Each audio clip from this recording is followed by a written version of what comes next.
රට රැකියා සඳහා යන්න ඉන්න අයට පණිවිඩයක්.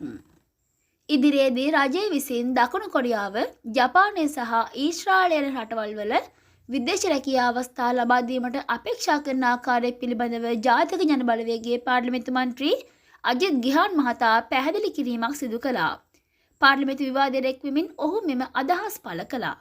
මන්ත්‍රීවරයා එලෙස පැහැදිලි කරමින් සඳහන් කළේ ඉදිරියේදී දකුණු කොරියාවේ රැකියා අවස්ථා 7600ක ප්‍රමාණයක් ශ්‍රී ලාංකිකයන් වෙත ලබා දීමට අපේක්ෂා කරන බවයි. මීට අමතරව ජපානයේ රැකියා අවස්ථා 9300ක් පමණ ප්‍රමාණයක්ද, ඊශ්‍රායලයේ රැකියා අවස්ථා 15900ක් පමණ ප්‍රමාණයක්ද ලබා දීමට අපේක්ෂා කරන බව මන්ත්‍රීවරයා ප්‍රකාශ කළා.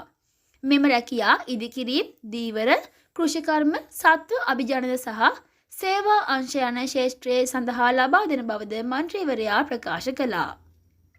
මේ සම්බන්ධව වැඩිදුරටත් අදහස් දක්වමින් ඔහු මෙසේ ප්‍රකාශ කළා. අපි අපේක්ෂා කරනවා රටවල් කිහිපයක්, එනම් කොරියාව, ජපානය සහ ඊශ්‍රායලය වගේ රටවල් වල රැකියා අවස්ථා ලබා දෙන්න. අපි ගත්තොත් දකුණු කොරියා රාජ්‍යයට රැකියා 7600ක් පමණ ලබා දෙන්න කටයුතු කරනවා. ඒ වගේම ඊශ්‍රායලයට රැකියා 15900ක් පමණ ලබා දෙන්න අපි අපේක්ෂා කරනවා. ඒ වගේම ජපාන රාජ්‍යයටත් අපි SSW වැඩසටහන යටතේ රැකියා 9300ක් ලබා දීමට අපේක්ෂා කරනවා.